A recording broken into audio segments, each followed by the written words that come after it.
আসসালামু আলাইকুম ওয়া রাহমাতুল্লাহি ওয়া বারাকাতুহু। আমার ছাদ বাগানের নতুন সদস্য। এই ফুলটার নাম দোকানদার কি বলেছিল আমার মনে নেই। যাই হোক, নতুন গাছ, তাই কর্তাকে ধরে এনেছি ছাদে গাছ লাগাবার জন্য। আর ও সেভাবে গাছ ফাছ লাগায় টাগায় না। যাই হোক, দেখুন কাটতেই পারছে না। উফ! এই যে এবার কিন্তু লাগিয়েছে, কিন্তু খুব যত্ন করে। দেখুন এই যে মাটিটাও সুন্দর করে ঢালছে। আচ্ছা, গাছটাকে এবারও বসাচ্ছে। এই সুন্দর একটা বেগুনি রং যে আমি ক্যামেরাতে বোধহয় দেখে এই মানে চোখের মতো সৌন্দর্য অন্য কিছুতে সত্যিই ধরা যায় না।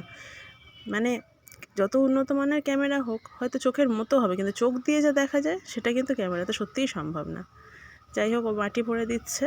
তলায় কিছুটা আমি গাছের ডালপালা দিতে বললাম, সেটা দিয়েছে। তারপরে একটু মাটি দিয়ে নুড়ি দিয়ে, যাতে ড্রেনেজটা ভালো হয়। আর ওই গোবর সার আর ভার্মি কম্পোস্ট মেশানো যে মাটিটা আমার ছিল, সেটা দিয়েই আমি এটাকে ফিল করছি। আর বালতিটাতে দেওয়ার উদ্দেশ্য হচ্ছে যাতে হাতে করে হ্যান্ডেল সহ সব জায়গাতে নিয়ে যাওয়া যায়, এটা সুবিধাজনক হয়। আর এবার পরিপূর্ণভাবে জল দিতে হবে। জল কিন্তু কম দিলে একদমই হবে না। আবার এটা মানে এতটাই জল দিতে হবে যেন মাটিটা পুরোটাই ভিজে যায়। আচ্ছা, এই যে একে আমার এবার বাগানের নির্দিষ্ট স্থানে রেখে দিই। একে আমি এই যে তুলে নিলাম, নিয়ে এইখানে রেখে দেবো। দেখা হচ্ছে পরের ভিডিওতে। আল্লাহ হাফেজ।